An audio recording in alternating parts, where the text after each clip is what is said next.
जय हिंद। तो पिछले लेक्चर में हम लोगों ने एसएन फर्स्ट और एसएन सेकंड रिएक्शन में अंतर को समझ लिया। अब उन दोनों रिएक्शन पर आधारित कुछ क्वेश्चंस को देखते हैं जो इस प्रकार है। पहला क्वेश्चन है, निम्न एल्काइल हैलाइड्स का एसएन फर्स्ट रिएक्शन की प्रति तीव्रता का ऑर्डर बता दे। यानी ये एल्काइल हैलाइड दिए हुए हैं, इसमें तीन क्वेश्चन है और इनकी तीव्रता का ऑर्डर बताना है। दूसरा क्वेश्चन है, निम्न अभिक्रियाओं से प्राप्त उत्पाद की संरचना लिखें, जो इस प्रकार से दिए गए हैं। इन रिएक्शन से क्या उत्पाद बनेंगे इसका संरचना बताना है। तो मैं उम्मीद करता हूं कि इस लेक्चर को पूरा देखने के बाद इन दोनों क्वेश्चंस को आप लोग खुद से कर लोगे। तो चलिए स्टार्ट करते हैं SN first and SN second reaction. SN first reaction क्या होता है? अगर आप लोगों ने पिछले लेक्चर को नहीं देखा है तो पहले पिछले लेक्चर को देख लें, फिर इस लेक्चर को देखना स्टार्ट करें। एसएन फर्स्ट रिएक्शन ये न्यूक्लियोफिलिक सब्स्टिट्यूशन रिएक्शन यूनिमॉलिक्यूलर। तो इसमें क्या होगा? तो इसमें एक एल्काइल हैलाइड के संपर्क में कोई न्यूक्लियोफाइल आएगा और इस ये न्यूक्लियोफाइल इस हैलाइड को हटा करके और खुद उसकी जगह पर जाकर के जुड़ जाएगा, तो ये बन जाएगा RNU और प्लस में ये X माइनस न्यूक्लियोफाइल बन जाता है। अब इस ये जो रिएक्शन है इसमें आप लोग ये जो है इसमें कार्बोकेटाइन का निर्माण होता है। इस रिएक्शन में कार्बोकेटाइन का निर्माण होता है। ये इस रिएक्शन जो है इसमें कार्बोकेटाइन का निर्माण होता है। और एसएन फर्स्ट रिएक्शन का जो तीव्रता होता है ना, वह तीव्रता रेट तीव्रता जो होता है वो इसी कार्बोकेटाइन के स्टेबिलिटी के सीधा समानुपाती होता है। यानी कि तीव्रता को सीधा समानुपाती हो जाएगा स्टेबिलिटी ऑफ कार्बोकेटाइन।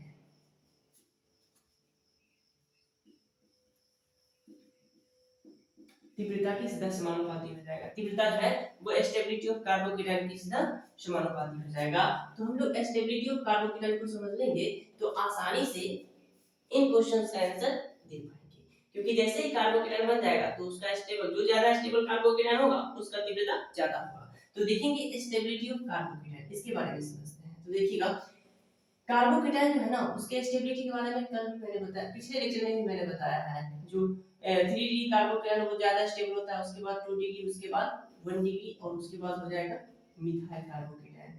और इससे पहले भी कार्बोकेटाइन कुछ ऐसे होते हैं जो इन तीनों से ये इनसे भी ज्यादा तीव्र होते हैं, ये इनसे भी ज्यादा स्टेबल होते हैं। तो उसको भी समझते हैं। इनसे पहले आ जाएगा ये इस प्रकार का एक कंपाउंड है CH2 डबल बॉन्ड CH, उसके बाद फिर CH2 और इससे जुड़ा हुआ है CH। ये देखिएगा CH2 डबल बॉन्ड CH, उसके बाद CH2 और इसके साथ जुड़ेगा Cl, इसके साथ जुड़ेगा Cl, इससे पहले आ जाता है। उसके बाद 3 डिग्री पे 2 डिग्री फिर 1 डिग्री पे मिथाइल।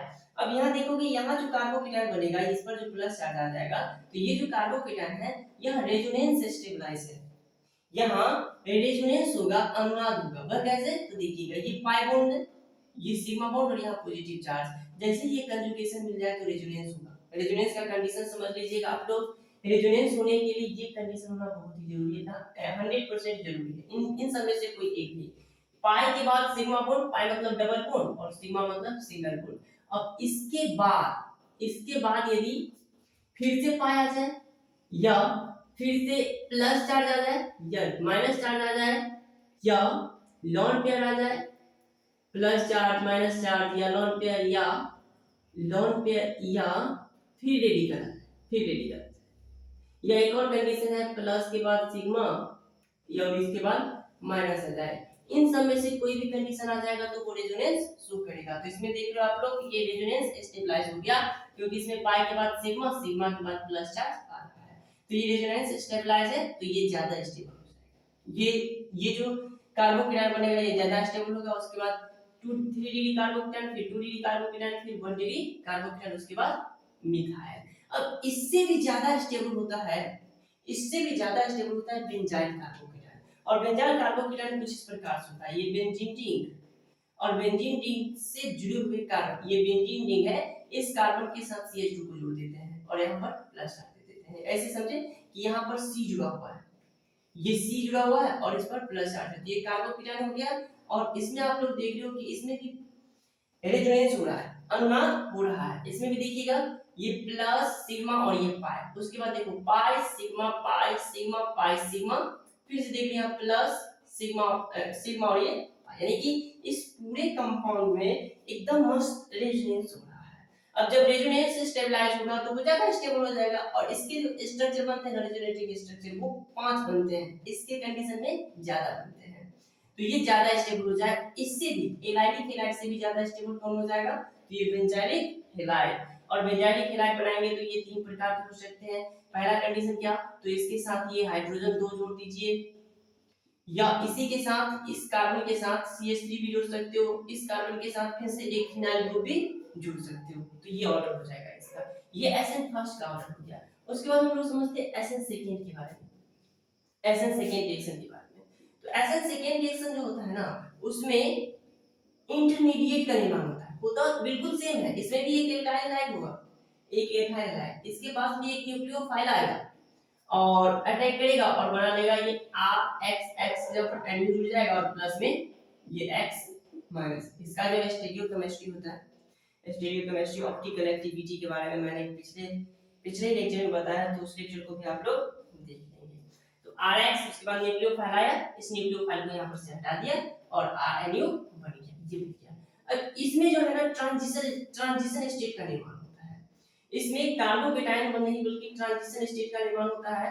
और ये जो ट्रांजिशन स्टेट बनता है ना, वो जितना स्टेबल होगा, ट्रांजिशन स्टेट जितना ज्यादा स्टेबल होगा, ट्रांजिशन स्टेट जितना ज्यादा स्टेबल होगा, इस रिएक्शन का रेट उतना ही ज्यादा होगा, तीव्रता उतना ही ज्यादा होगा जितना ट्रांजिशन स्टेट स्टेबल होगा, यानी कि स्टेबिलिटी ऑफ ट्रांजिशन स्टेट। एक और इसमें कंडीशन देखोगे, stability of transition state TS। एक और कंडीशन देखिएगा, ये न्यूक्लियोफाइल है, इसमें बैक साइड से अटैक करता है, और बैक साइड से अटैक करता है, इसका मतलब यहां पर जितना कम भी भार रहेगा, इस कार्बन के साथ जुड़ा हुआ कार्बन, अगर भीड़ भार कम रहता है, इस कार्बन के आसपास में भीड़ भार कम रहता है, तो वो ज्यादा तीव्रता से रिएक्शन करेगा, आसानी से न्यूक्लियोफाइल अटैक करेगा।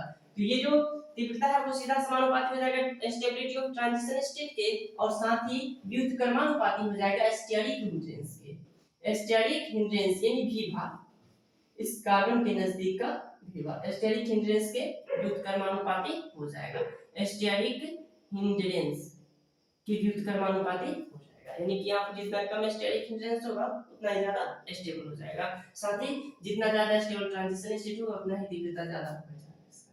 अब आगे समझिए, आगे देखिएगा, ये जो रिएक्शन है उसका हैलाइड के प्रति जो होता है ना तीव्रता क्या होता है, एसएन फर्स्ट और एसएन सेकंड का हैलाइड के प्रति तीव्रता, हैलाइड के प्रति तीव्रता क्या होता है।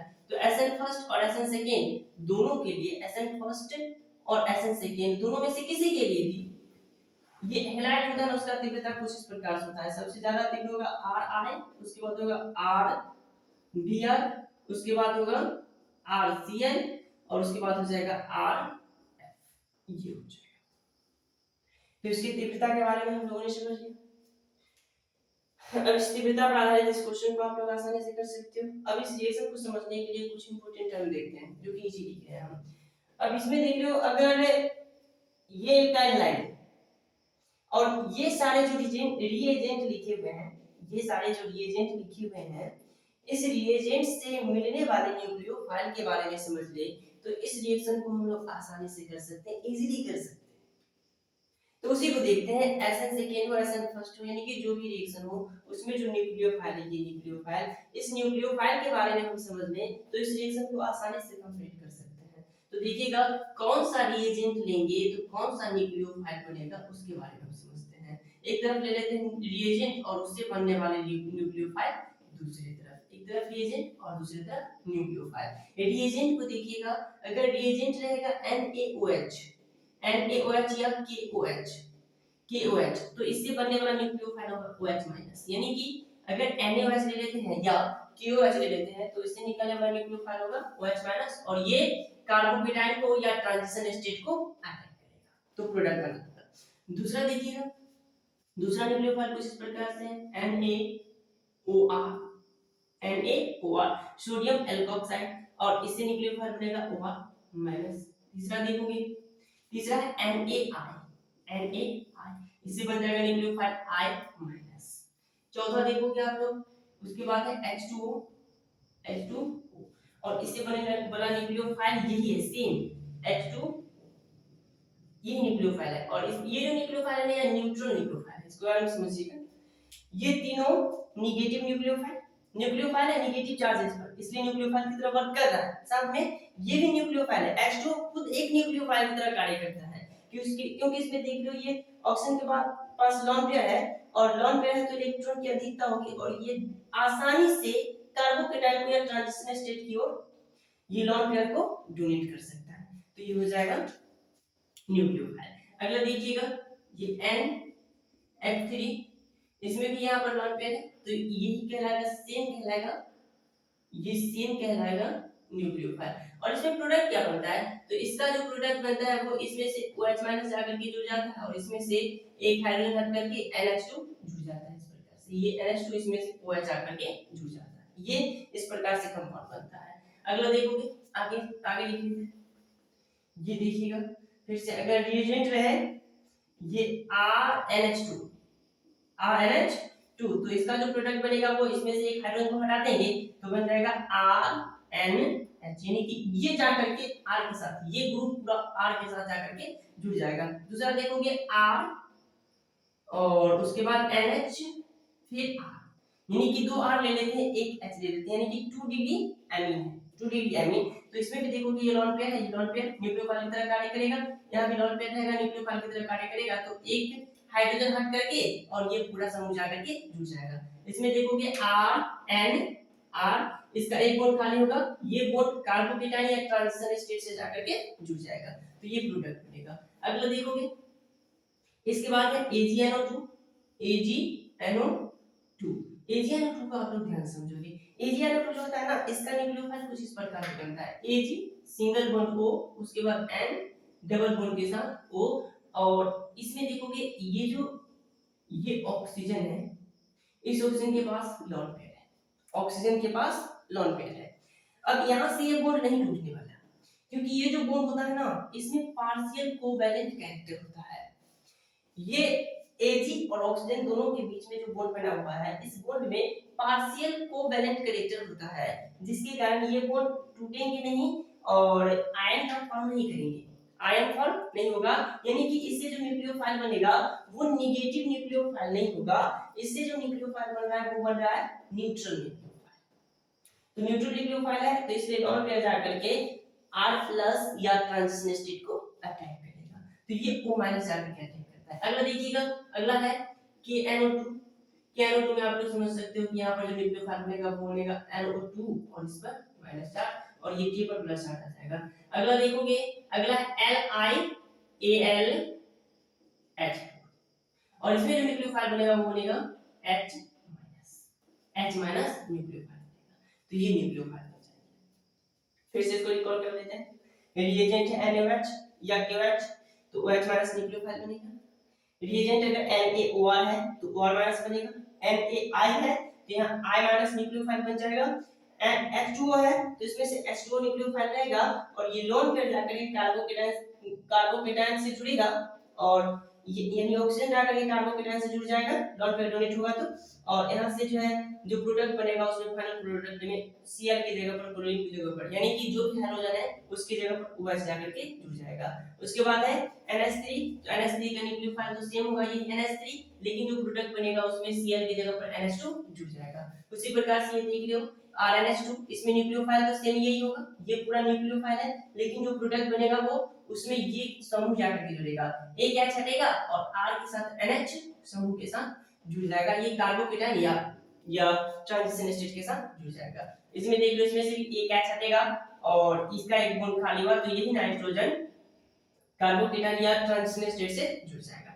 इसमें देखिए AgNO2 है, तो इसमें पार्शियल कोवैलेंट कैरेक्टर होता है, इसलिए यहाँ पर ये माइनस चार्ज उत्पन्न नहीं होता, इसलिए नेगेटिव न्यूक्लियोफाइल नहीं है। ये पूरा कंपाउंड, ये जो स्पेसी है या न्यूक्लियोफाइल की तरह कार्य करता है, तो इसका लोन पेयर जो है या कार्बोकेटाइन या ट्रांजिशन स्टेट से जाकर के जुड़ेगा। अगला देखोगे कि NO2, इसका जो है ना ये NO2- ये न्यूक्लियोफाइल बनता है, नेगेटिव न्यूक्लियोफाइल, तो नाइट्रोजन जाकर के कार्बोकेटाइन से जुड़ जाएगा। अच्छा, एक आध और देख लेते हैं, एक है KCN और एक है AgCN। KCN में जो है सो CN- न्यूक्लियोफाइल बनता है, और एक है AgCN। AgCl। इसमें जो न्यूक्लियोफाइल बनेगा वो इस प्रकार से बनेगा Ag single bond C triple bond N। इसमें भी देख लो, इसमें भी Ag और कार्बन के बीच में पास कोवैलेंट कैरेक्टर है और यहाँ नाइट्रोजन के पास एक लोन पेयर है, तो ये लोन पेयर कार्बोकेटाइन को डोनेट करेगा, तो इसका जो कंपाउंड बनेगा कुछ डिफरेंट हो जाएगा। तो चलिए अब इस क्वेश्चन को करने की कोशिश करते हैं। पहला क्वेश्चन है CH3 CH2 CH CH3 CH2 Br। एक बात को बताना भूल गया है कि यहाँ जो कार्बोकेटाइन बन रहा है ना, ये जो कार्बोकेटाइन बन रहा है, इस कार्बोकेटाइन का रीअरेंजमेंट हो सकता है, रीअरेंजमेंट हो सकता है, कार्बोकेटाइन का रीअरेंजमेंट होगा, और रीअरेंजमेंट होगा ना तो कार्बोकेटाइन जो कि 2 डिग्री हो 1 डिग्री हो तो वो हायर स्टेबिलिटी ऑर्डर को प्राप्त करना चाहेगा। जो कार्बोकेटाइन बनेगा रिएक्शन के दौरान, वो कार्बोकेटाइन हायर स्टेबिलिटी को प्राप्त करने के लिए रीअरेंज हो सकता है। तो पहला क्वेश्चन देखिएगा, ये क्वेश्चन है और इसका रिएक्शन H2 से कराना है, तो इसमें OH निकलेगा, ये OH जाकर के जुड़ेगा न्यूक्लियोफाइल, तो ये पूरा OH जाकर के वहीं पर जुड़ेगा जहां पर Br रहेगा। अब देखिए ये SN फर्स्ट रिएक्शन है, SN फर्स्ट को फ्लो करता है। अब SN फर्स्ट को जब फ्लो करता है तो इसमें कार्बोकेटाइन का निर्माण होगा, तो पहले कार्बोकेटाइन बनाते हैं। यहां पर देख लो ये Br हट जाएगा और यहां पर प्लस आ जाता है, तो कार्बोकेटाइन बन गया। अब ये जो कार्बोकेटाइन बना हुआ है वो 1 डिग्री कार्बोकेटाइन, 1 डिग्री कार्बोकेटाइन है। अब क्या करते हैं, अगर इस प्लस चार्ज को यहां पर ले आए और इस हाइड्रोजन को यहां पर भेज दें, देखिएगा इस प्लस चार्ज को यहां पर ले आए और हाइड्रोजन को यहां पर भेज दें, तो ये जो कार्बोकेटाइन है ना वो 3 डिग्री बन जाएगा, 1 डिग्री से 3 डिग्री, जो कि ज्यादा स्टेबल होगा। तो ये जो कार्बोकेटाइन देखिएगा यहां पर हाइड्राइड शिफ्टिंग हो रहा है, हाइड्राइड शिफ्टिंग हो रहा है, तो ये बन जाएगा कुछ इस प्रकार से CH3, उसके बाद CH2, फिर C, इसके साथ CH3 जुड़ा हुआ है, यहां से हाइड्रोजन को निकाल करके यहां पर भेज दिए, क्योंकि यहां पर अगर प्लस चार्ज आ रहा तो 3 डिग्री हो जाएगा, जो कि ज्यादा स्टेबल होगा। तो यहां पर C, उसके बाद CH2, दो H यहां पर है, एक और 2 3 हो गया, और यहां पर प्लस चार्ज आ गया, ये प्लस चार्ज यहां पर आ गया, तो इसी प्लस के साथ चार्ज की जगह पर OH जुड़ जाएगा।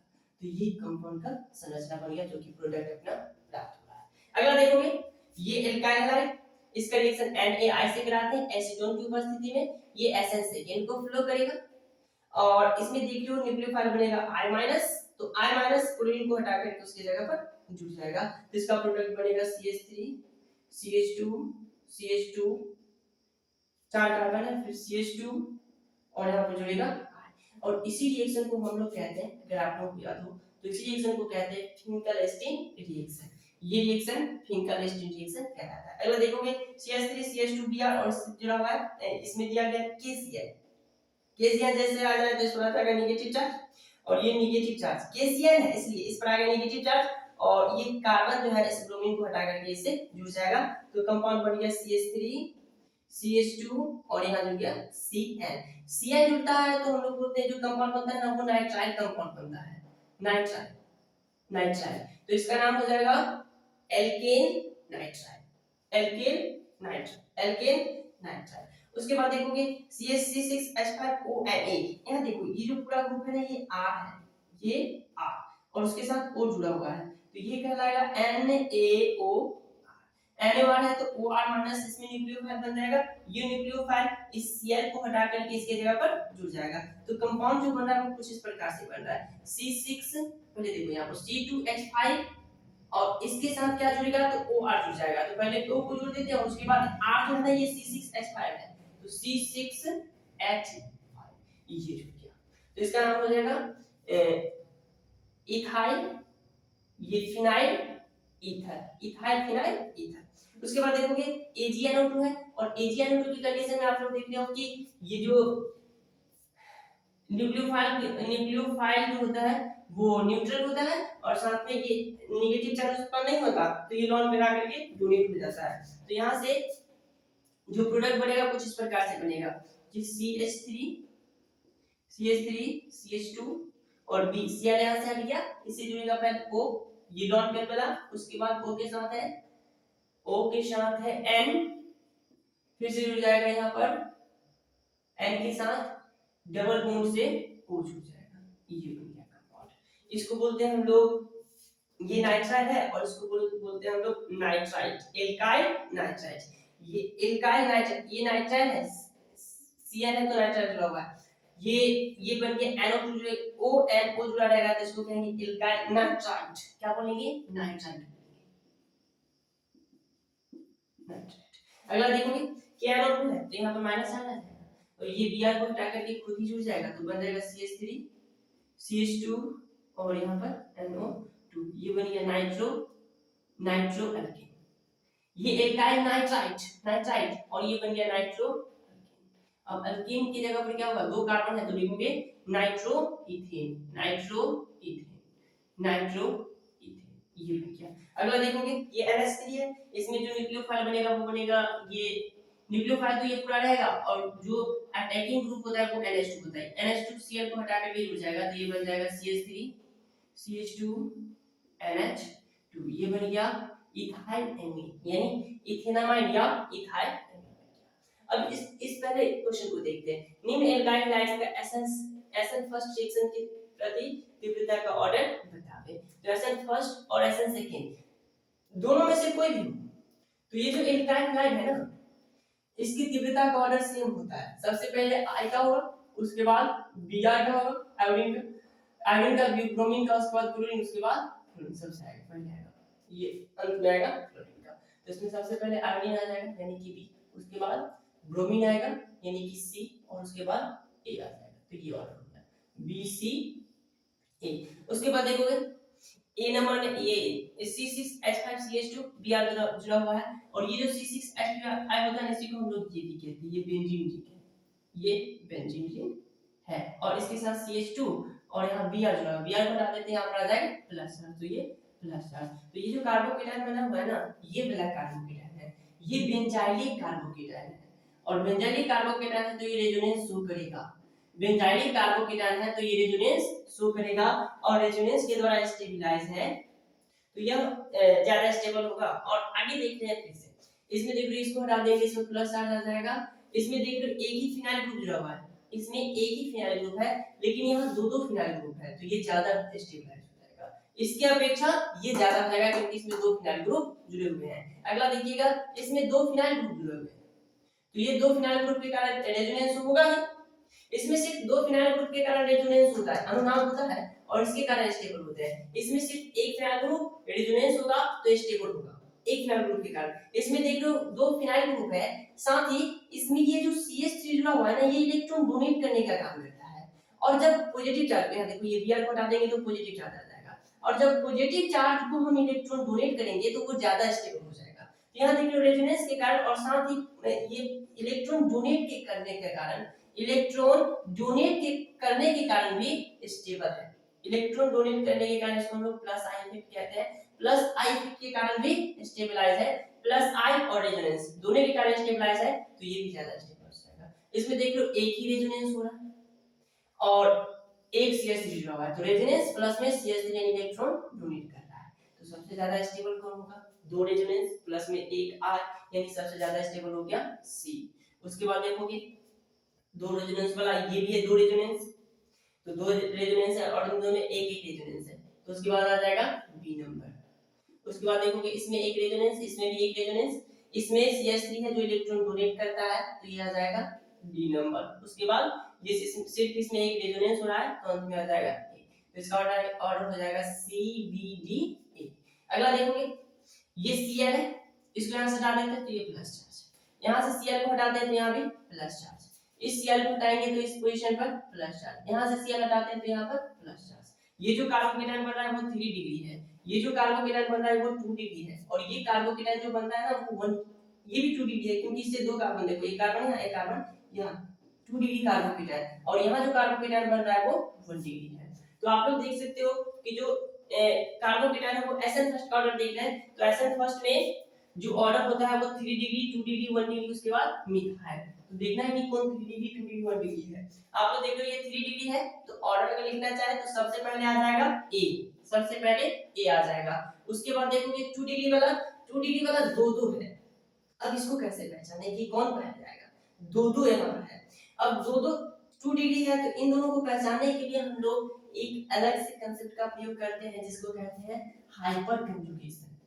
हाइपर कंजुगेशन और हाइपर कंजुगेशन कुछ नहीं, बहुत ही सिंपल सा टर्म है, हाइपर कंजुगेशन। अब देखना इसमें कार्बोकेटाइन जो है उस कार्बोकेटाइन में जितना ज्यादा अल्फा हाइड्रोजन होगा उतना ही ज्यादा हाइपर कंजुगेशन होगा, जितना ज्यादा अल्फा हाइड्रोजन उतना ही ज्यादा हाइपर कंजुगेशन, और जितना ज्यादा हाइपर कंजुगेशन होगा उतना ही ज्यादा स्टेबल कार्बोकेटाइन होगा।